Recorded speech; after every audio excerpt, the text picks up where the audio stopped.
And welcome back! No, I'm just kidding. No, why do I keep clapping? Okay, I need to stop. All right, okay. Here we go. Let's talk stuffing. Stuffing that turkey in your mouth. This is another one that people always mess up, right? Number one, I don't think people understand the difference between stuffing and dressing. Don't stuff it in the turkey. You know what? There was a big controversy over this because I call it stuffing, but people call it dressing. But it's all in the same. It is all in the same realm, right? Yeah. Okay. Yeah, dressing is just what goes on a salad, in my opinion. Don't ever call it dressing. People call it dressing, though. If you could, a lot of people. You can call it dressing. Call it whatever you want. But what I'm gonna call it is this delicious bread pudding-like concoction full of bread and egg and sausage and herbs and all that good stuff that is going to be eaten alongside your turkey, your meat, your cranberry sauce, your roast. I absolutely love stuffing, and I actually we'll make the stuffing ahead of time, and then we'll even make sandwiches with the stuffing, right? Like that's how good it is. The gobbler. I don't do that. I make Lauren the gobbler. I make her the gobbler. The gobbler? Yeah. So stuffing is one of those fun dishes that you can make with the kids too, because you got to get the kids in the kitchen. Yes. Got to get the kids in the kitchen, right? You got to teach your kids how to cook. Yeah. If you don't want your kids to end up just eating processed junk off the shelves, which is what's being forced down our throats by the massive food manufacturers that run the titans of food in America. Like you gotta work to get good food, and you gotta start in your kitchen, especially with the kids, or if you don't have kids, just you by yourself. But what you will notice by following a lot of these recipes is how much better real food tastes. How much better food tastes when you're cooking without seed oils, when you're cooking with real fats, when you're cooking with real ingredients that are naked from all of the chemicals that have been imbued into our food system nowadays. That is my rant. Now on to the stuffing. Also, kids, I feel like when they are cooking something, they enjoy it so much more. Yeah. Something that they wouldn't have otherwise ate. If they made it, they're gonna eat it. That is 100% true. I had the kids like prepping fish that we were making. This was when they were younger. And since they prepped it and helped me prep it, then they cooked it, they wanted to eat it. And because they made it, they already had this kind of pride. And they loved it. Yeah, they loved it. And since then they eat seafood, breakfast, lunch, and dinner. I went upstairs the other day and the kids were sleeping with a piece of salmon under their pillow. I think it was salmon. So a lot of people will use rustic bread for their stuffing. I don't like using the big rustic bread because you've got all those holes in there, and those holes are going to absorb a ton of the custard that goes into it. I want that nice fine crumb so I can get an even foundation to the stuffing that's got a nice even bite to it. I don't like getting that like big fat eggy piece with the custard and then a hard piece of bread that doesn't absorb and soak up all of the flavor from our sausage stuffing. And I'm gonna have this is just classic white bread, organic, and I go for the organic. I'm trying to avoid any bread that's got like glyphosate just jacked into it. And are you going to dice cut it in? Okay, let's just dice it. Yeah. Like you can do this, but I'm gonna show you one, right? Yeah. So we'll just take these down. You have to show me how to use it. No, it's not that I like doing this, so we're gonna do it together. Ready? So let me have your hand here. Ready? So there we go. Oh God, no, I don't like that. I don't like that. This is like it's like the pottery scene in Ghost with Demi Moore and who was that? Was that Richard Gere? No. Oh, Patrick Swayze, God rest his soul. Yeah. But it's with bread. Perfect. Richard Gere, what the heck? Yeah. I don't even know why I went there. I think I made like a hamster joke about him the other day. It was a gerbil, I thought. Oh God. Go ahead, do it yourself. Do it myself. Do it yourself. Whoa. What I'm gonna do is I'm gonna cut these sausages. What I'm gonna do is I'm gonna start to work on the base of the stuffings. We're gonna take the pan, we're gonna saute off carrots, onion, celery, but we're gonna do it first by rendering out our sausage. So I'm making a mild Italian sausage stuffing. You can go hot, you can use any sausage you want. But what I like to do is, I like the crumbled sausage all throughout, so I'm gonna cut it out of the casing, and I'm actually gonna start to render this with some butter as the base for the fat. Just get this guy off, right? This is the sausage casing right here.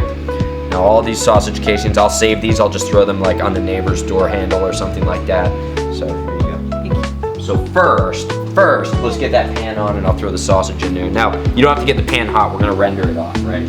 While the sausage is slowly rendering, I'm gonna dice my carrots, my onions, my celery. And by me, I mean Lauren.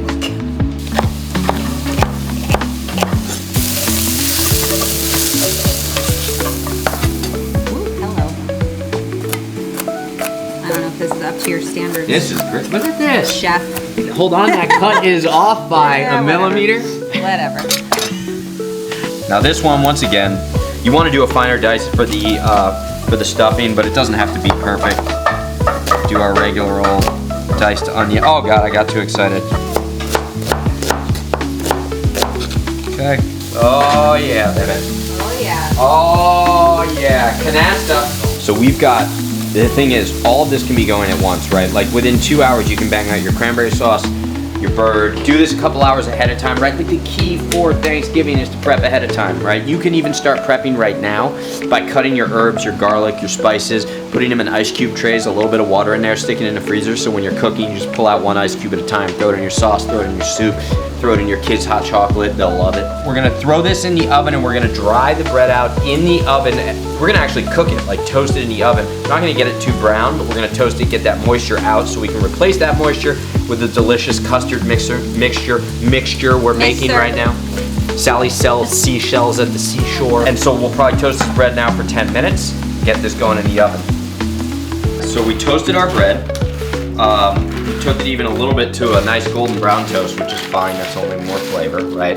So now what we're gonna do is we're gonna finish making our stuffing, slash, I call it custard, but, okay, there we go. We're gonna add back to this our sausage. You wanna grab all that, our sausage mirepoix mixture. We're gonna do 4 eggs, whipped. We're gonna add some chicken stock to that as well. And we're going to do, I'm gonna do like half an apple diced in there. I like that sweet and tart flavor to cut through some of the richness of the stuffing. It's also just typical fall flavors. You can leave the apple out.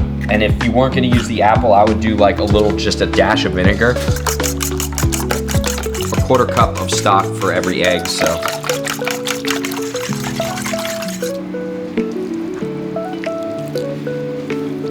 So the reason I'm mixing it right now, we're still gonna add herbs and seasoning into this, but I'm mixing it right now so it starts soaking into the breadcrumb.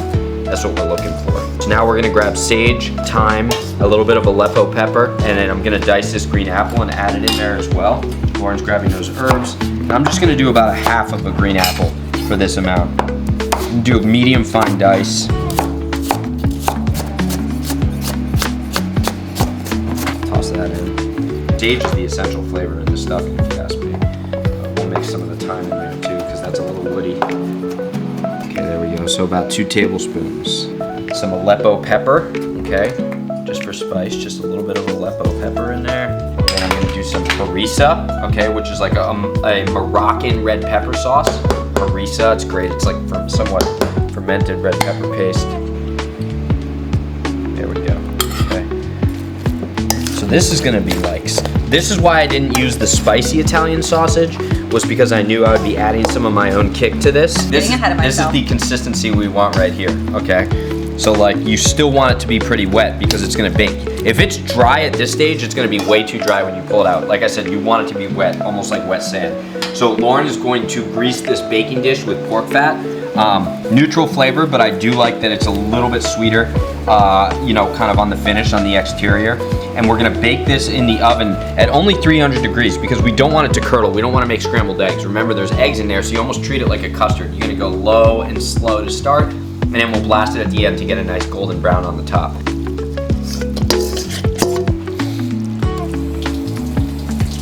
There we go, okay. We'll get this going in the oven, 300 degrees. Check it at about 25 minutes, and then we'll turn the heat up at the end so you get a nice golden brown finish on the top. Burp, burp.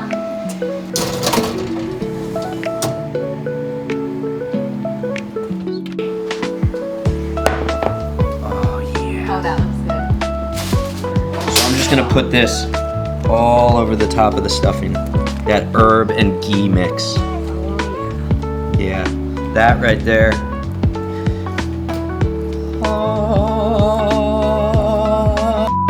Sure. I don't know. This is hot. Okay, there we go. Be careful, don't eat the bone. You wanna try it? Try a little finger. I don't want it. It's so close. There you go. All right, we're gonna do it? Yeah. Oh, yeah. Now we're talking. Look at that. Dad, Oh my gosh. Cheers. Cheers.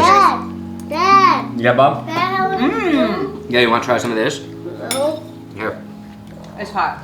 It's a little hot.